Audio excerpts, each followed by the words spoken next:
Sí, doctor. Listo, bueno, entonces,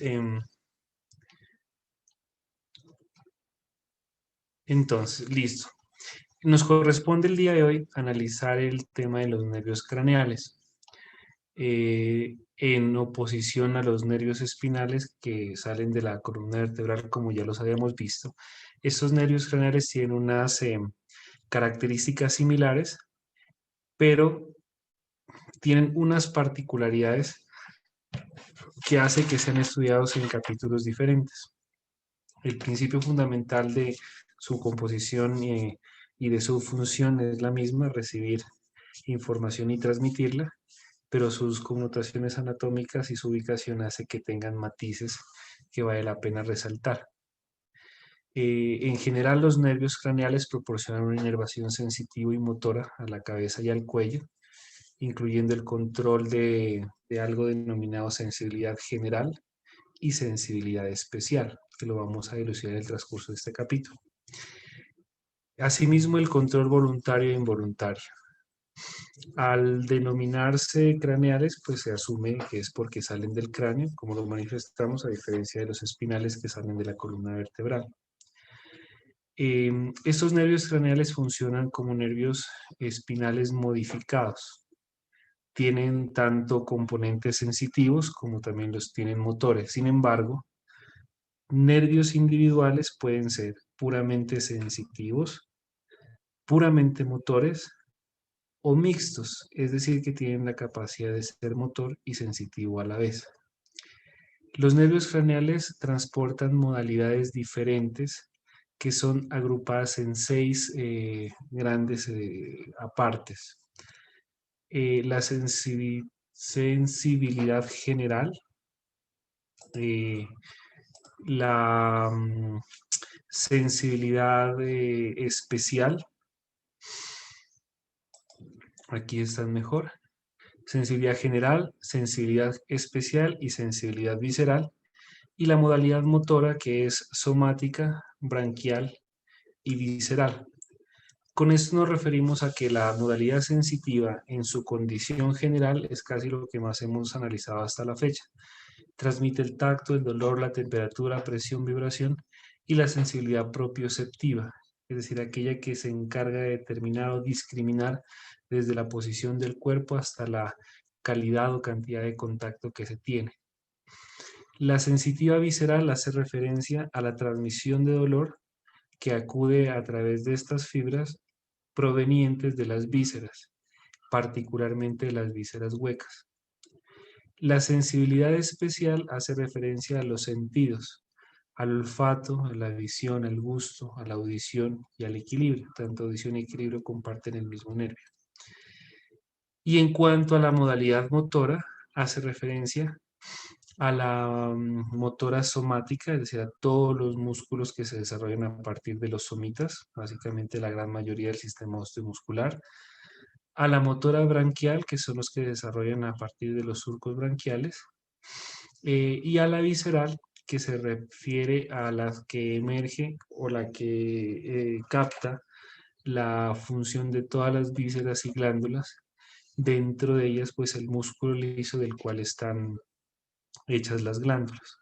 En la presentación coloco esta diapositiva que básicamente es el resumen general de casi de toda la clase. En ella se narra el nervio a la izquierda, si corresponde a sensibilidad general, visceral, especial o motora somática, branquial o visceral, y básicamente su función. Toda esta información que está contenida en esta diapositiva no es objeto de este momento de análisis, pero sí va a servir como una muy buena herramienta para su autoestudio. Básicamente lo que está aquí lo diremos a continuación en nuestra clase. En esta imagen que nosotros podemos apreciar aquí, podemos identificar una vía sensitiva típica.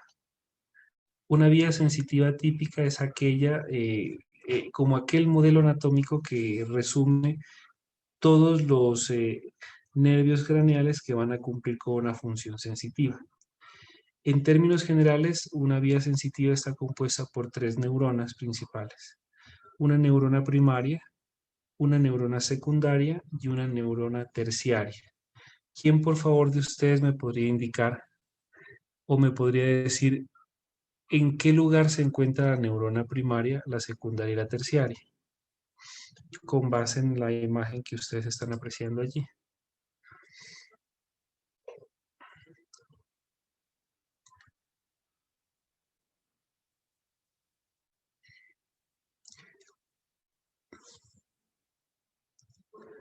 Aún están.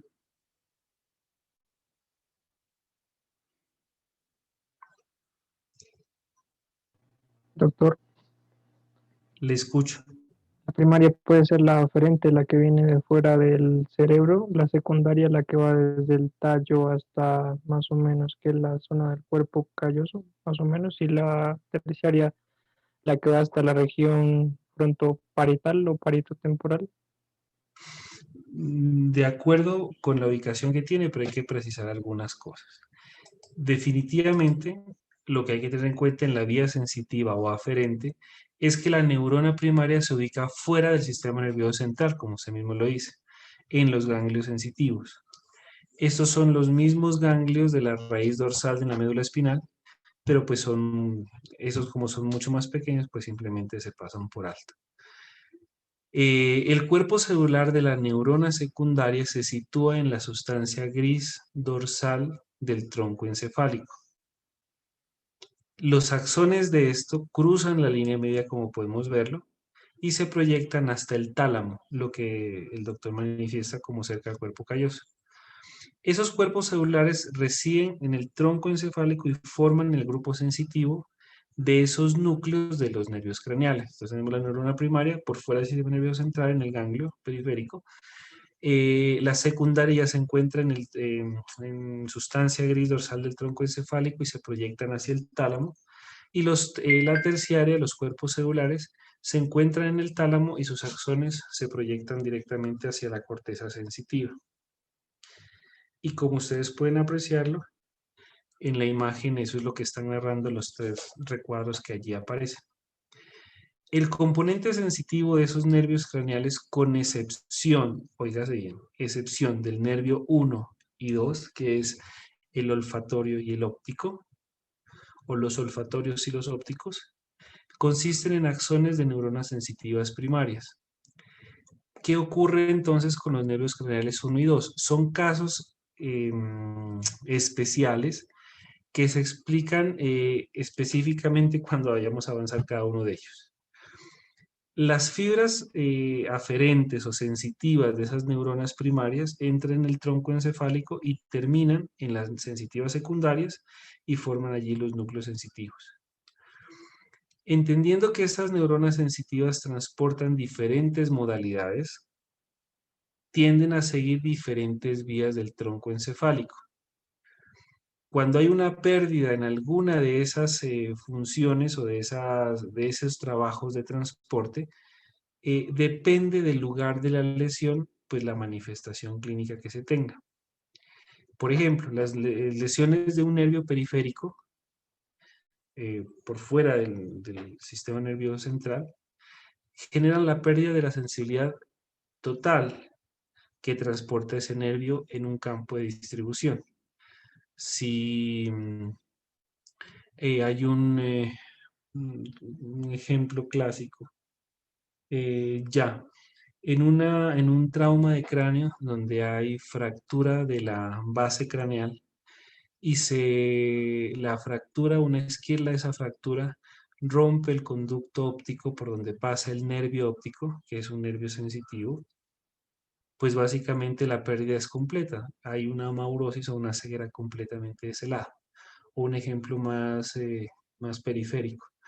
El corte o la sección de un nervio periférico, por ejemplo, del nervio radial, causa la alteración sensitiva y motora que ese nervio permite en la inervación distal a donde fue el corte. El ejemplo puede salir de muchas partes, pero el ejemplo es básico. Cortar un nervio definitivamente da, desde el lugar del corte en adelante, una pérdida completa de todas las funciones que ese nervio ejecutaba. Las alteraciones sensitivas que resultan de las lesiones del sistema nervioso dependen de esas vías afectadas. Eh, el daño, por ejemplo, de una estructura superior en el tálamo es una central de información particularmente sensitiva. Si se daña el tálamo de un lado, se produce hemianestesia o un entumecimiento y hemianalgesia, es decir, insensibilidad al dolor. Existe un síndrome muy característico en donde una alteración en el tálamo genera ausencia de la sensibilidad al dolor de ese lado del cuerpo. A menudo el dolor es espontáneo, de naturaleza puede ser desagradable y algo notado desde el lado pues, anestesiado. Por lo tanto, la vía clásica sensitiva la manifestamos en esa imagen. Pasemos ahora a una vía motora típica. ¿Cuál podrían hacer ustedes como referencia o cómo podrían analizar esta imagen de una vía motora típica? Recordando que lo motor va desde la corteza hacia la periferia. Lo sensitivo empezaba desde afuera e iba hacia la corteza. Lo motor pues va en sentido contrario. Podríamos también hablar aquí de motoras primarias o secundarias. Y si es así, ¿cómo ustedes podrían explicarlas?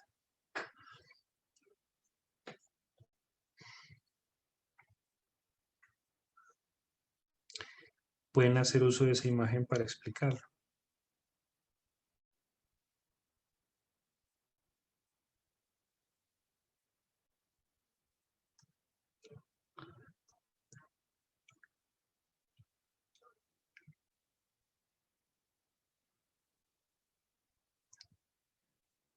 Bueno, las vías motoras entonces están compuestas, como ven en la imagen, por dos neuronas principales.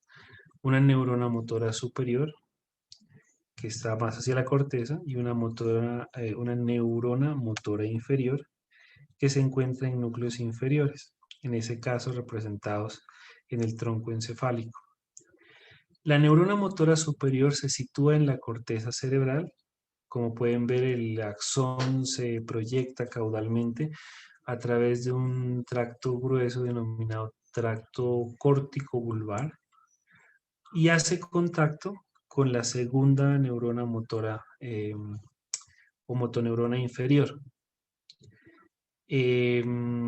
Como pueden notar, existe una conexión de ese tracto córtico vulvar tanto del mismo lado como del lado contralateral. Se proyecta entonces bilateralmente y hace contacto de ambos lados de la línea media. Eso funcionalmente va a tener una representación. A pesar de que del lado contrario, notábamos nosotros que en el momento de la decusación piramidal, del lado contrario se ejecuta todas las funciones, también hay una representación a través de un tracto de menores características o de menor volumen que también tiene control del mismo lado. Cualquier daño en la neurona motora superior produce una lesión de esta y los síntomas son muy clásicos. Existe una triada clásica para la neurona motora superior, la cual se denomina parálisis espástica, es decir, el miembro queda paralizado y contraído.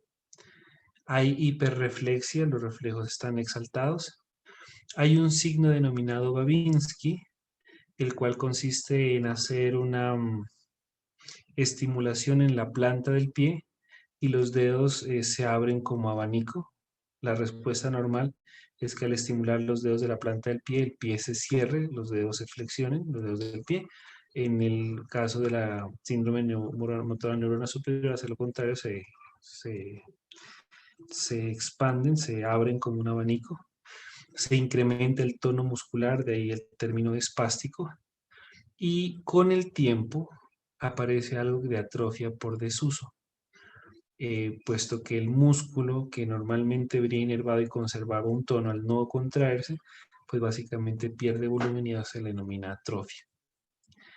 En este esquema podemos apreciar acá una imagen gráfica de una neurona motora superior y una neurona motora inferior. Aquí se indicaría la línea media y cuando hay la decusación de las pirámides en la médula oblongada. Si por alguna razón ocurre una lesión de la motoneurona superior, lo que me va a manifestar el cuerpo contrario es específicamente estos signos: hiperreflexia, espasticidad, incremento del tono muscular, que es lo característico en los accidentes cerebrovasculares, ya sean isquémicos o hemorrágicos o derrames cerebrales coloquialmente conocidos, en donde el paciente pierde la función del hemicuerpo contralateral a la lesión y en principio tiene la mano contraída, la pierna contraída, está hiperrefléctico y hay pues básicamente una parálisis de ese lado del cuerpo. Sin embargo, la motoneurona inferior que se encuentra en centros inferiores, médula oblongada y médula espinal, cuando hay una lesión de esta ocurre lo contrario. La parálisis no es espástica, sino es flácida. No hay hiperreflexia, sino hay arreflexia. No existe Babinski, pero existen unas contracciones involuntarias de los músculos denominadas fasciculaciones. Se disminuye el tono muscular y con el tiempo también se produce atrofia. Si decíamos que la neurona motora superior genera el ejemplo clásico del accidente cerebrovascular, isquémico o hemorrágico, la neurona motora inferior, el ejemplo clásico es la sección medular en un trauma raquimedular, donde lo que se daña es la neurona que está en la médula espinal, mientras que arriba, en el ACV isquémico hemorrágico intracraneal, se da básicamente un daño a la neurona motora superior. ¿Alguna inquietud tal vez con esta imagen?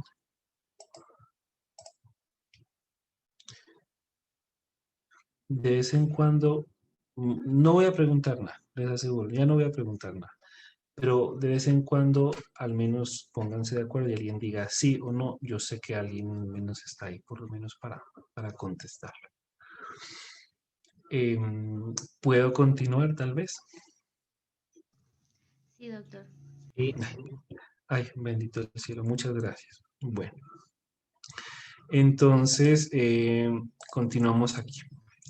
En esta imagen se puede apreciar en un corte de una visión posterior de un tronco encefálico la disposición de todos los núcleos que hacen parte del origen real de los nervios craneales. Recordemos que en algún momento en la configuración externa del tronco decíamos acerca del origen aparente de los nervios, que eran los lugares por donde emergían. Pero a veces esos lugares por donde emergen no se corresponden anatómicamente con el sitio de origen o el origen real que ellos tienen.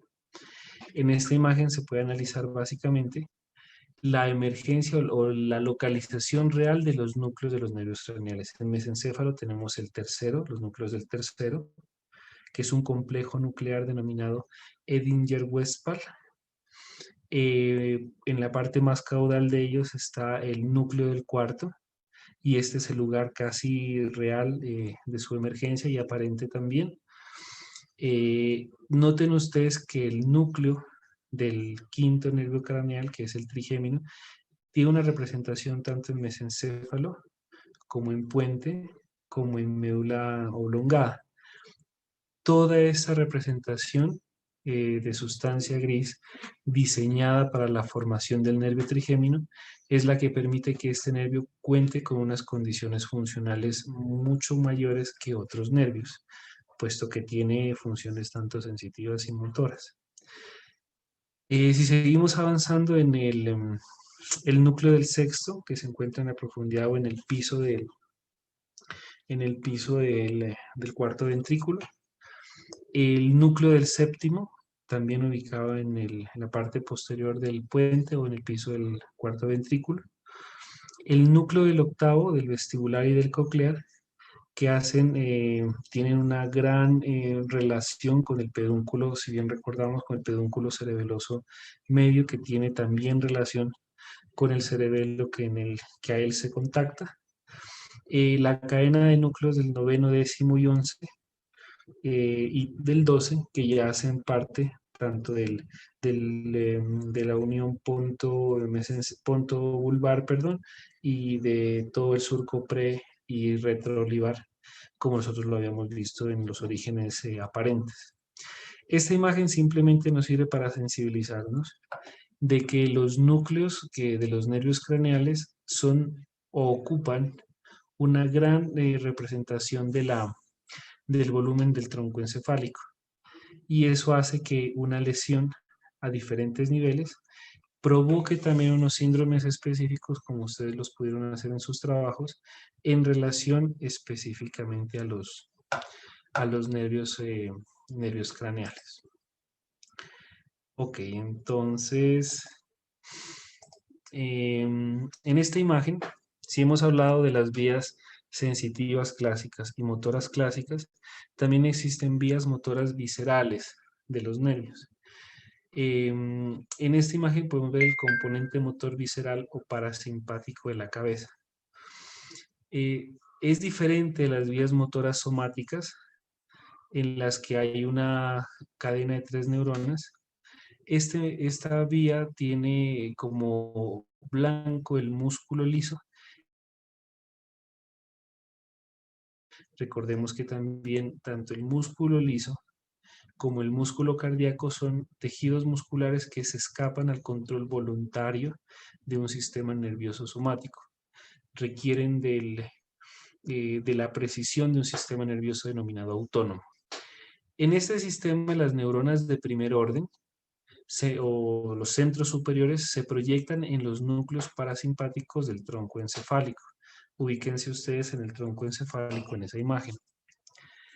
Las neuronas de segundo orden se proyectan a través de esos nervios craneales, específicamente en la imagen del tercero, del séptimo, del noveno y del décimo, a los ganglios que están situados por fuera del sistema nervioso central. Entonces noten ustedes que la flecha azul de arriba está el ganglio ciliar, que tiene relación directa con la glándula lagrimal, que sería el del tercero. El del séptimo estaría en referencia al conducto, al ganglio pterigopalatino, en la fosa pterigopalatina. El del noveno haría referencia a la glándula, al ganglio óptico, en referencia a la glándula parótida. Y el décimo estaría en relación con los músculos lisos y glándulas de laringe y todas las vísceras torácicas y abdominales, así como el músculo cardíaco. Si ustedes notan, el décimo, que es el nervio vago, tiene de todo menos ser vago, es el que tal vez más trabaja en sus funciones, particularmente es el rey del sistema nervioso autónomo. Y por último, las neuronas de tercer orden emergen de estos ganglios, discurren periféricas a las ramas de los nervios también citados del tercero, del séptimo, del noveno y del décimo, y alcanzan los diferentes blancos, ya sea pues en cabeza, en tórax y abdomen, que serían aquellas que ejecutan directamente la función. Vale resaltar los núcleos parasimpáticos del núcleo de Edinger-Westphal, que es el núcleo del tercero del complejo oculomotor, que tiene una función súper importante en su componente autónomo, y lo vamos a apreciar cuando miremos la aplicabilidad práctica en un síndrome denominado síndrome de Horner. Bueno, teniendo en cuenta que ese es nuestro preámbulo a las condiciones generales de los nervios craneales, nos permitimos ahora arrancar entonces con el nervio olfatorio. Si en esta clase logramos llegar hasta el quinto, sería un súper avance. No quisiera que nos comamos los 10 nervios ahora, porque aparte de cansarlos y aburrirlos, voy a generar aversión a ustedes a estos temas. Entonces, si es necesario fusionar una clase de las que tenemos más adelante, lo hacemos, pero particularmente este tema, si llegamos hasta el quinto, sería muy bueno. No tengan ningún tipo de inconveniente en algún momento hacer freno a la clase o simplemente tirar la toalla y decir que paremos para reprogramarnos, porque perfectamente los entiendo. Entonces vamos primero con el olfatorio.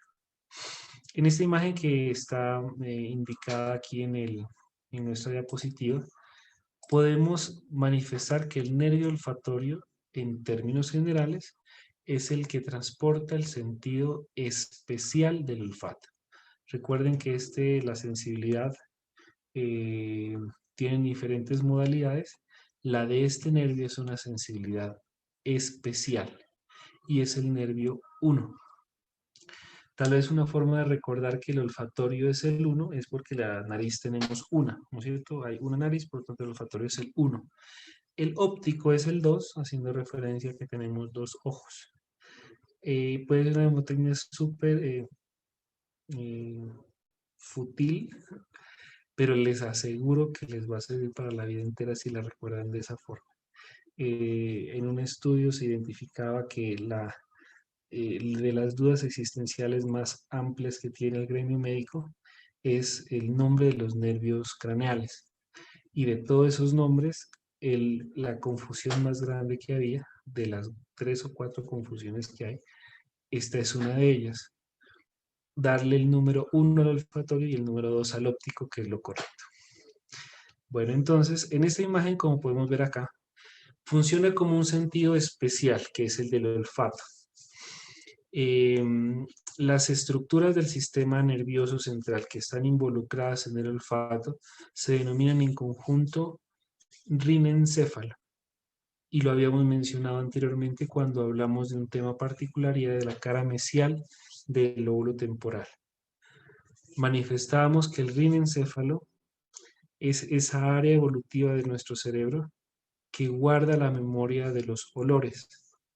E incluso si ustedes traducen o relacionan la palabra rinencéfalo, hace referencia a un cerebro nasal o encéfalo nasal. El sistema olfatorio se destaca básicamente por dos características especiales.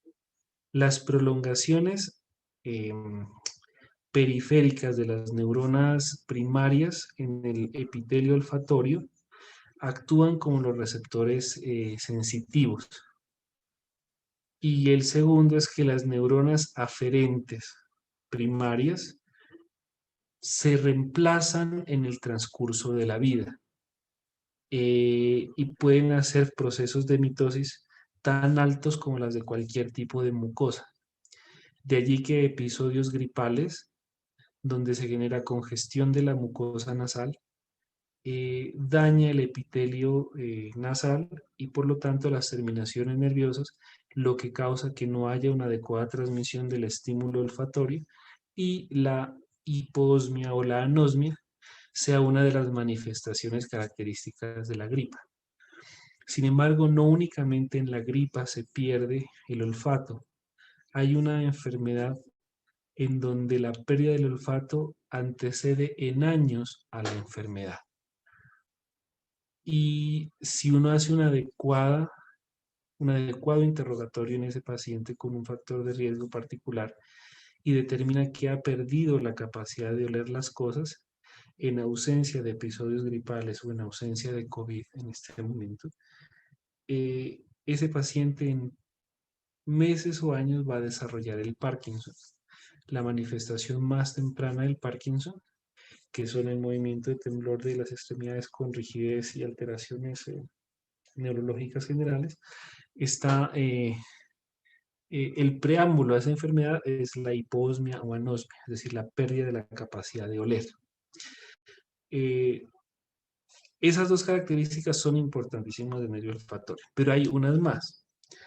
Por ejemplo, el nervio o las neuronas aferentes, aferentes primarias, hacen contacto o sinapsis con las secundarias en el bulbo olfatorio, que esta es una evaginación de la corteza. No hacen sinapsis en el tálamo como el resto de las neuronas sensitivas. Y las vías hacia esas áreas corticales involucradas con la olfacción son completamente homolaterales. Significando con decir homolateral es que van directamente hacia el mismo lado de donde nacieron. Algunos autores manifiestan que los nervios olfatorios no empiezan acá y terminan en la corteza, sino que son una evaginación del sistema nervioso, es una prolongación del cerebro que se encuentra hacia este extremo, una prolongación de este, terminando en los bulbos olfatorios y estableciendo contactos con el epitelio olfatorio que hace las veces de una neurona primaria.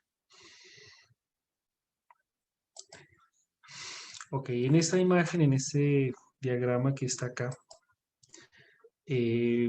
podemos indicar la vía olfatoria desde el epitelio olfatorio hasta el tracto olfatorio. En ella apreciamos la capa mucosa, que es la que está en contacto con el ambiente, una capa epitelial, la lámina cribosa que hace las veces de la base anterior del cráneo, la capa de fibras nerviosas, una capa se llama capa glomerular, una capa plexiforme en células en penacho, las células mitrales y las células granulares. Noten ustedes que el complejo olfatorio, representado en ese corte sagital en ese caso, está compuesto por diferentes cuerpos celulares y sus respectivas prolongaciones. Podríamos decir entonces que el bulbo olfatorio es un ensanchamiento del tracto olfatorio. Los bulbos y los tractos son partes, como decíamos anteriormente, de ese cerebro que se vaginó desde su desarrollo temprano. En el bulbo olfatorio se encuentran los cuerpos celulares de las neuronas sensitivas, en este caso secundarias, que hacen relevo de la sensibilidad olfatoria hasta el encéfalo. Podríamos mencionar también que la capa de fibras nerviosas es más superficial y en ella están los axones olfatorios de toda la mucosa. Adicionalmente a ello existen otras capas, como las mencionamos, plexiformes, mitrales y granulares. Dentro de esas capas hay dos células específicas que son principales. Las células mitrales, que están representadas en la imagen con el número 4, y las células denominadas en penacho, que se llaman así puesto que las dendritas se extienden hacia los glomérulos y de esa forma hacen contacto con las neuronas olfatorias primarias. Tanto las células en penacho como las mitrales son similares en el punto de vista funcional y constituyen las neuronas aferentes del bulbo olfatorio. Desde el bulbo olfatorio, las fibras se proyectan hasta formar el tracto olfatorio. Para ello utilicemos ya esta imagen aquí. Desde el bulbo olfatorio las células se proyectan en el tracto y van hacia su respectiva área cortical de representación.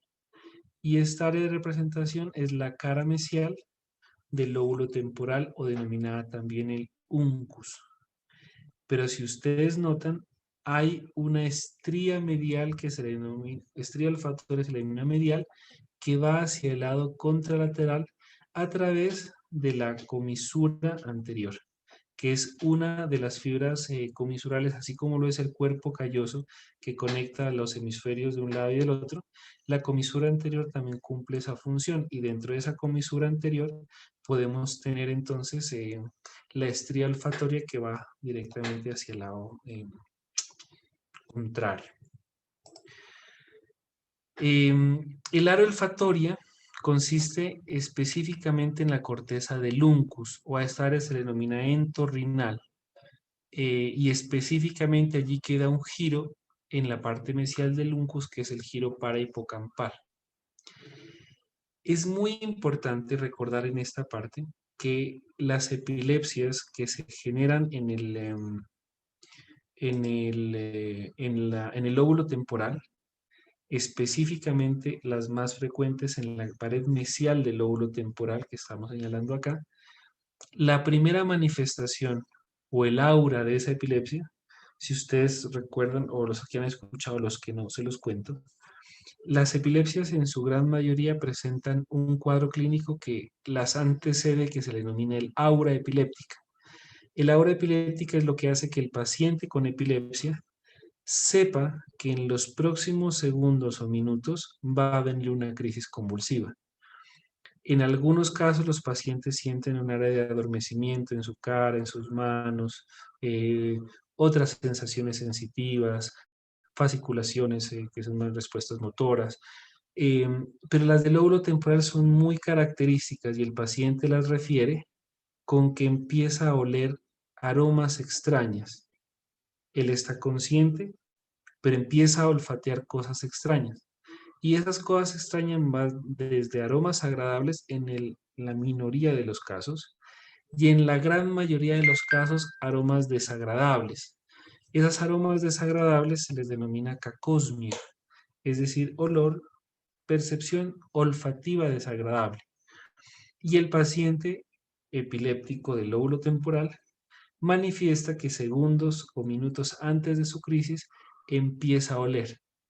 De alguna forma, esto que ya es una crisis, no es que sea una precrisis, esa ya es la crisis, el paciente que ya reconoce su aura epiléptica, al reconocerla, se ubica, se orienta, se sienta, se acuesta, deja de hacer la actividad que está haciendo, porque sabe que en los minutos siguientes inmediatamente se va a desencadenar una crisis convulsiva.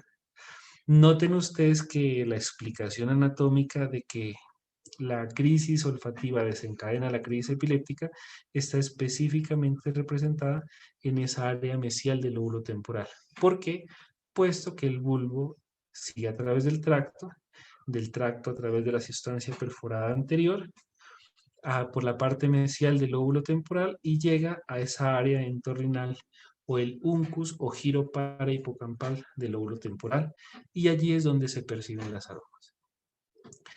Esto, como es un área cortical de memoria olfativa, es lo que hace que cuando nosotros percibamos un aroma que nos es familiar, nos evoque recuerdos, y en algún momento así lo manifestábamos. Cuando leemos un perfume de alguien, cuando olemos un preparativo de comida específico, nos evoca toda una serie de recuerdos, y esos recuerdos que quedan fijados solo se detonan, o el switch para que esa gaveta se abra y nos muestre esos recuerdos es específicamente el olfato. Si hacen memoria, en algún momento de sus vidas, el olfato los va a trasladar a ese momento de años de ocurrido. Los recordará el café de su abuela, el perfume de su ser amado, y eso hace las veces de fijar como elemento de memoria. Muchas técnicas de aprendizaje buscan que lo mencionamos hace tiempo, que cuando cuando estemos estudiando, si hacemos de ese ambiente agradable y de un aroma agradable,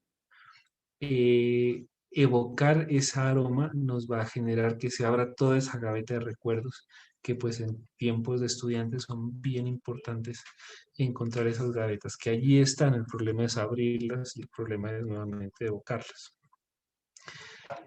Muy bien, seguimos entonces. En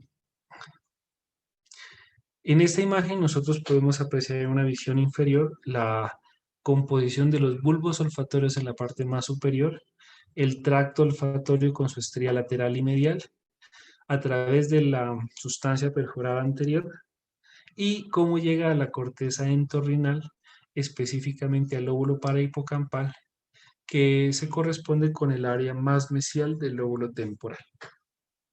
Con respecto a esta imagen, no creo que podamos apoyarnos en nada más.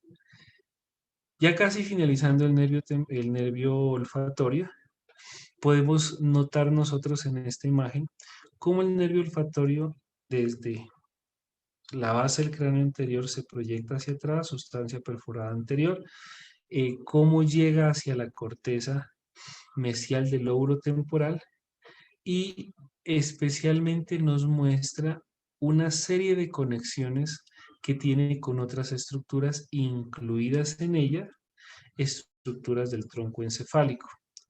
Dense un momento, por favor, para mirar esa imagen.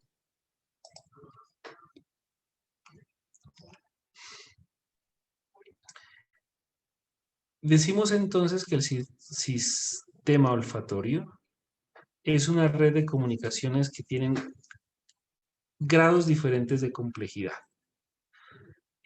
Tiene conexiones con otras áreas de la corteza, diferentes a las corticales, que es el área mesial del lóbulo temporal. Llega a centros autónomos y genera respuestas viscerales. Con esa información, verdad que no les voy a preguntar. El hecho de que llegue a centros autónomos explica por qué ante un aroma desagradable, el llegar a centros autónomos como los del nervio vago, en el tronco encefálico, desencadena una respuesta como náusea, por ejemplo, a los olores desagradables. Porque si solamente el nervio olfatorio llegara a la cara mesial del lóbulo temporal, serviría para almacenar el olor. Pero ¿qué hace que cuando olamos algo nos genera, y ese algo es desagradable, nos genera una reacción autónoma o visceral, en algunos casos náuseas, vómito, sudoración, taquicardia, solo desencadenados por el estímulo olfatorio? Y específicamente es por las conexiones extracorticales que tiene el nervio olfatorio, como lo ven en esa imagen, a núcleos salivares o viscerales de los centros autónomos del tronco encefálico. Eh, ¿Qué más podríamos sacarle de esta imagen?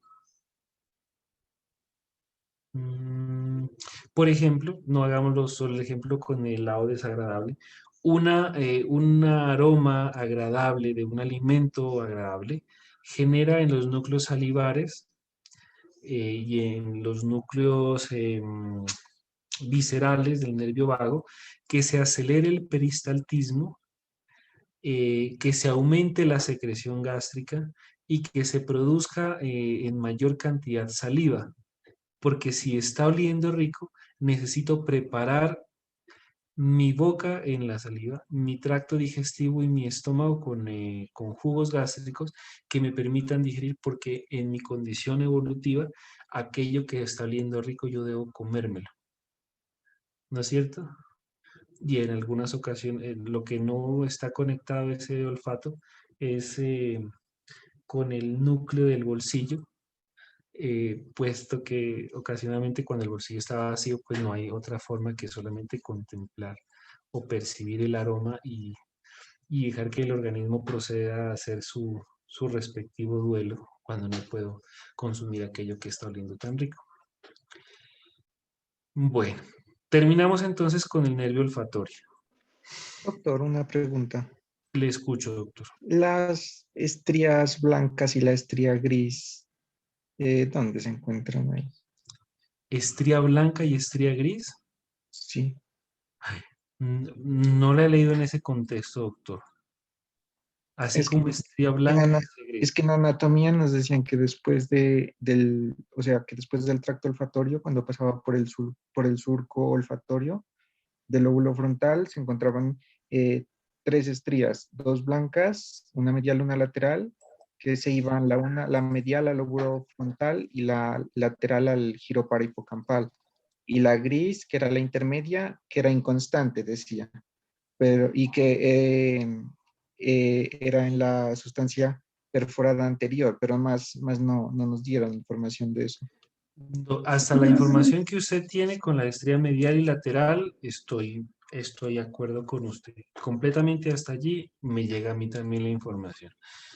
Con el mayor de los gustos, yo le hago la tarea y le busco, porque lo que le diga es carreta y no está de acuerdo. Pero voy Ah, a bueno. buscar así como estría blanca y estría gris, me dice, ¿verdad? Sí, gracias. Vale, con mucho gusto, doctor. Bueno, ¿alguna inquietud adicional con el nervio olfatorio? Bueno, en esta Doc, imagen, sí, doctor, le escucho. yo tenía una pregunta, pero era un poquito anterior. A los síndromes epilépticos, no todos se pueden relacionar así con el olfato, pueden desencadenar de otros estímulos para Sí, afectar eso. sí, específicamente, casi es patognomónico.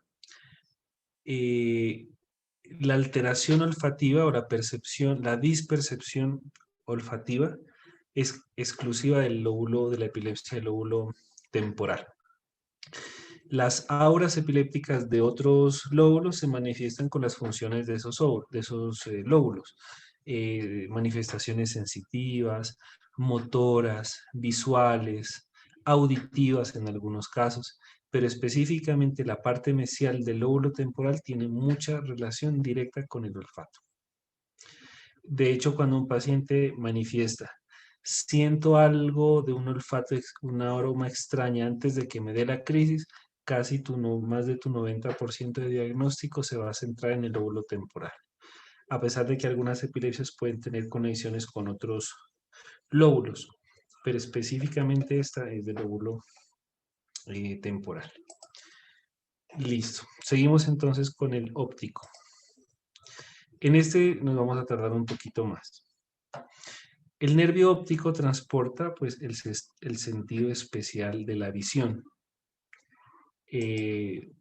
Ya dijimos la hemotecnia es el número 2, ¿no es cierto? Bueno, empecemos con... ¿Dónde lo tengo? Aquí. Bueno, en este esquema nosotros podemos observar como un esquema general que el nervio óptico arranca en la parte más posterior del globo ocular en la zona denominada la retina. Forma dos nervios ópticos, los cuales antes o por la parte más anterior de la región celar o de la hipófisis, forman una estructura denominada el quiasma óptico, el cual es el encargado de unir tanto las fibras de un lado como las del otro, y aquí se genera una decusación que es muy interesante. Posterior a esta formación del quiasma óptico se forma el tracto óptico, el cual discurre de forma paralela a las estructuras mesencefálicas. Al llegar a esas áreas mesencefálicas, al área tectal del mesencéfalo, forma otros tractos denominados el asa de Meyer, que discurre o tiene relación específica con el lóbulo temporal, y uno que se denomina tracto genículo calcarino, o también denominadas radiaciones ópticas, que van hacia las cortezas occipitales, que es la corteza encargada de la percepción visual. Por lo tanto, el recorrido de este nervio y las diferentes estaciones que tiene lo hacen de un grado de complejidad superior. Y definitivamente el daño producido en las fibras va a tener una manifestación clínica diferente, que es la que vamos más o menos a tratar de dilucidar en el transcurso de estas diapositivas. En esta imagen se puede apreciar en la imagen superior izquierda cómo se aprecia un fondo de ojo. Un examen médico a través del cual se mira a través de una lámpara de hendidura, a través de la pupila, y al fondo se observa la retina. Se puede apreciar a un lado algo denominado papila, que es el lugar donde se inserta específicamente el nervio óptico, y a través de él sale la vascularización de las arterias retinianas y venas retinianas. En la parte más lateral se aprecia una depresión en la cual se le denomina fóvea. Toda la información visual que es captada desde el exterior y transmitida a través de este lente biconvexo que es el cristalino, se centra particularmente en ese lugar denominado fóvea. Y alrededor de esa fóvea se establecen receptores nerviosos visuales del nervio óptico que van a formar, cuando se unen todos, las fibras del nervio óptico. En este ojo, que pues para representación gráfica es el ojo derecho, lo que queda hacia el lado de la nariz se le denominarán fibras nasales del nervio óptico, y lo que queda hacia el lado diferente de la nariz, es decir, al lado externo, se llaman fibras temporales del nervio óptico. Esas fibras temporales discurren hacia el lado lateral del nervio y van a ir por ese mismo lado. y las fibras nasales van a ir por el lado medial. Lo miraremos más adelante, pero estas fibras temporales y fibras nasales se comportan diferente cuando llegan a este lugar denominado el quiasma. En este esquema, así como en el epitelio olfatorio, se encuentran diferentes tipos de órganos receptores y de células. Aquí también nosotros podemos apreciar que en la parte más externa de la retina, que está la coroides, el lugar donde se encuentran los vasos sanguíneos, por detrás de él está el epitelio pigmentado, que es el que le da la coloración al iris. Posteriormente están los fotorreceptores, que básicamente están representados por dos líneas celulares que son los conos y los bastones. Detrás de este se encuentran células horizontales y específicamente las células bipolares, que son el ejemplo clásico de una célula bipolar, que establece contacto con los fotorreceptores y a su vez con el ganglio retiniano, que es el que va a formar al final el axón del nervio óptico. Toda esta cadena de células que aquí se encuentra es una cadena que establece la condición funcional del nervio, desde la percepción del estímulo luminoso y la transmisión de este estímulo a la formación de un nervio óptico que permitirá ese estímulo físico se vuelva en un estímulo eléctrico para más adelante hacer su respectivo procesamiento en el área cortical. Regálenme un segundo, doctores. Contesto una llamada importante. Un ratico, por favor.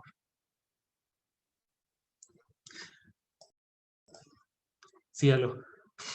Hola, doctor, ¿cómo está? Mucho gusto.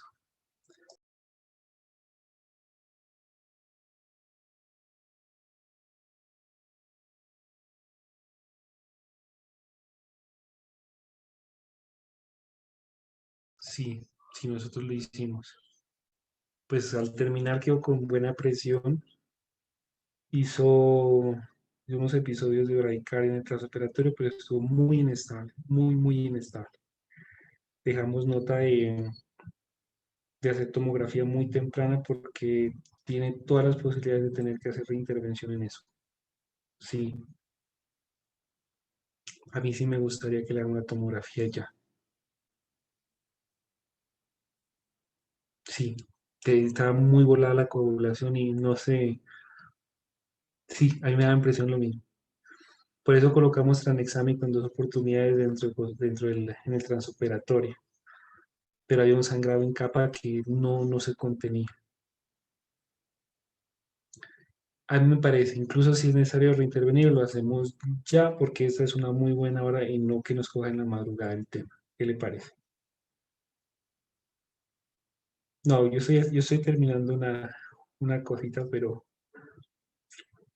eso tiene prioridad, sí, señor. No, y me agrada mucho que usted esté en intensivo porque tengo muy buena comunicación con usted. Vale, doc. No, listo, denme un rato. Sí, señor. En lo que pasa en la tomografía, yo estoy ahí y de una vez chequeamos eso y lo definimos. Yo voy activando de una vez la casa instrumental de una vez. Ok. Vale, doc, muchas gracias por su llamada. Que esté muy bien. Hasta luego.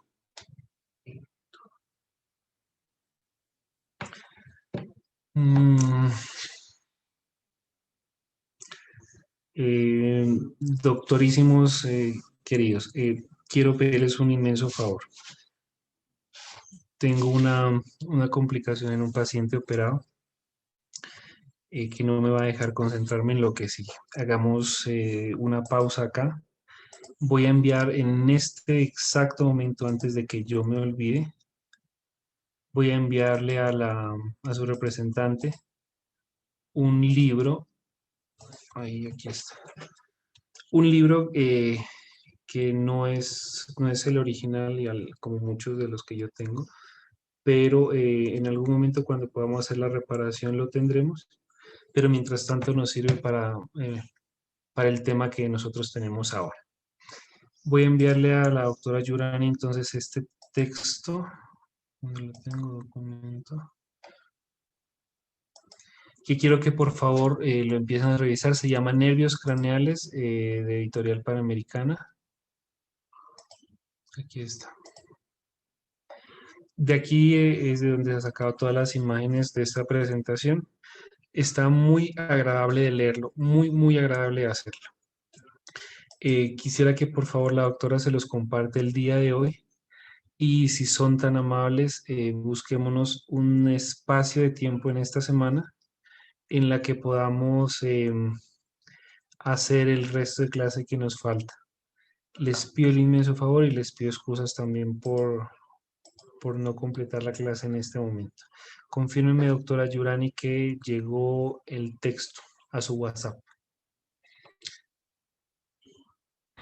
No, doctor, todavía no me llega.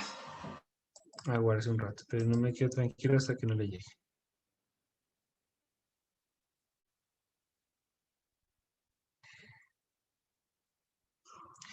Bueno, ya está cargando allí. ¿Qué día podría ser oportuno para que nosotros tengamos otra vez este encuentro, doctores? Doctor, es que la verdad con el inicio ya del semestre como tal, los horarios se nos complicaron muchísimo. O sea, es prácticamente imposible cuadrar un horario en el que estemos todos en la clase. Ya lo entiendo. ¿Qué le parece si, o sea, la clase, o sea, podemos ver la grabación de la clase del jueves del otro grupo? Es una muy buena idea. Bueno, vale, déjeme terminar en eso entonces. Y yo les compartiría la clase completa grabada. Ya, yo la tengo adelantada, pero me faltan unas cosas. Y adicionalmente a eso, yo quisiera, ya que en cronograma estamos recontra desfasados por las pérdidas que hemos tenido. Por lo tanto, yo voy a revisar nuevamente el cronograma. Aparte de esta clase, la que sigue, que es mucho más corta que esta nos va a tomar por lo menos unas 2 sesiones porque es recontra densa. Junto con la que sigue, terminaríamos las clases que se corresponden a este corte. Por lo tanto, yo quisiera que en la semana entrante complementamos las dudas que puedan salir de esta clase, haríamos la clase que viene, pero en el transcurso de esa semana entrante o a más tardar en 15 días tendríamos que programar nuestra evaluación. Así que les pido el inmenso favor de que vayan revisando los temas previos de este corte y nos quedarían solamente 2. Esta, que está por terminarse, pues estamos enteros todavía, vamos en el 2 y son 12. Y la clase que sigue, que no recuerdo en este momento el tema cuál es. Siendo así, proyecten por favor en 15 días nuestra evaluación de segundo corte. En el transcurso de la semana, si no estoy mal hasta antes del viernes, con base en este libro que le remití a su representante, quiero que hagamos un taller para que saquemos una pruebita corta,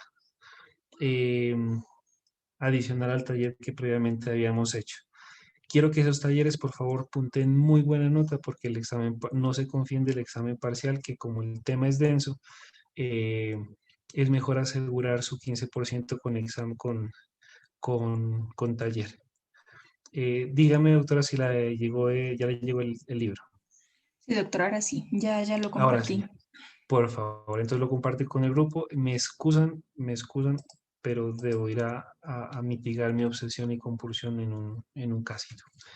¿Les parece, doctores? Sí, doctor. Les Sí, agradezco doctor. inmensamente. Hasta el viernes espero poder enviar el taller con respecto a nervios craneales y la complementación de la clase grabada hasta ese día también. ¿Oyeron? Bueno, doctor, muchas gracias. Hasta luego, que le vaya bien. Gracias a ustedes, doctores. Buenas noches.